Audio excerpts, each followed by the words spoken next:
This Boeing Dreamliner landed with a smoking tyre, triggering a high-stakes standoff that left 281 passengers stranded on a live taxiway while the airport flew on around them. Hello there! Welcome to 4 Minutes of Flight.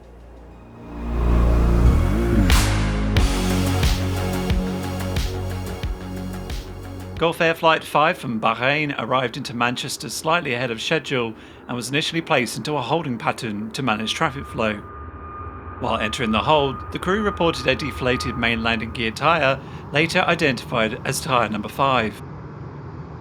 The aircraft continued its approach and landed safely, but on touchdown there were visible signs of stress from the affected gear, including smoke associated with the deflated tyre. Fire crews attended as a precaution and followed the aircraft after it vacated the runway. Instead of continuing to stand, the aircraft stopped on a taxiway. At this stage, the crew expected to taxi to the gate. From a distance, there was no visible issues beyond the deflated tyre, and all other systems were reported as normal. Ground engineers requested an inspection before the aircraft could move further. To carry this out safely, they asked for the number 1 engine to be shut down. The crew initially declined due to the additional procedures required to restart it, creating the first delay.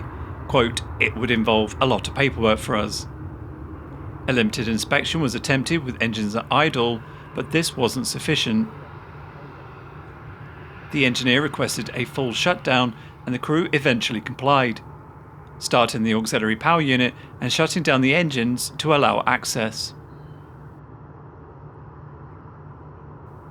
The inspection confirmed the tyre was deflated and unsafe for the aircraft to taxi under its own power. The tyre next to the deflated tyre was also showing elevated temperatures. The engineer advised 2 options. 1. Tow the aircraft to stand, or 2. Replace the tyre on the taxiway, a process that would take several hours and require all passengers to disembark. The crew were determined to continue to the gate. However, Airfield Operations then carried out their own risk assessment, and this is where the situation changed completely. They determined that moving the aircraft at all, even under tow, carried a risk of tyre delamination, which could damage the taxiway, the runway surface, or cause additional damage to the landing gear. At that point, Airfield Operations made the final decision. This aircraft would not taxi and it would not be towed. Instead, it would remain in position, passengers would be disembarked on the taxiway, and the issue would be resolved in place. Stairs and buses were brought out, and passengers were directed to leave via the right-hand side of the aircraft, away from the affected landing gear. In total, around 281 people, including crew, were offloaded in this way. This created a highly unusual scene, passengers standing on a live taxiway beside a widebody aircraft, while normal airport operations continued nearby. The aircraft remained stationary for over 2 hours, and there was no wider failure of the landing gear system. The issue was limited to a single deflated tyre. Once Airfield Operations intervened, the situation was no longer about preference or procedure. The aircraft wasn't going anywhere. Only after the passengers were removed and the risk reduced could work begin to resolve the issue, including replacing the tyre before the aircraft was towed to gate. This incident shows how a relatively minor technical fault can escalate, not because of the fault itself, but because of the safety decisions that follow.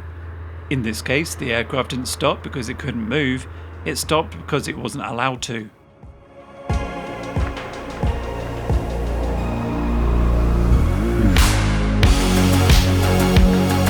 Thank you so much for watching. You can catch this Connect and Flight next, and feel free to subscribe, like and hype, and join us every week when we're live. Until the next one, cheerio!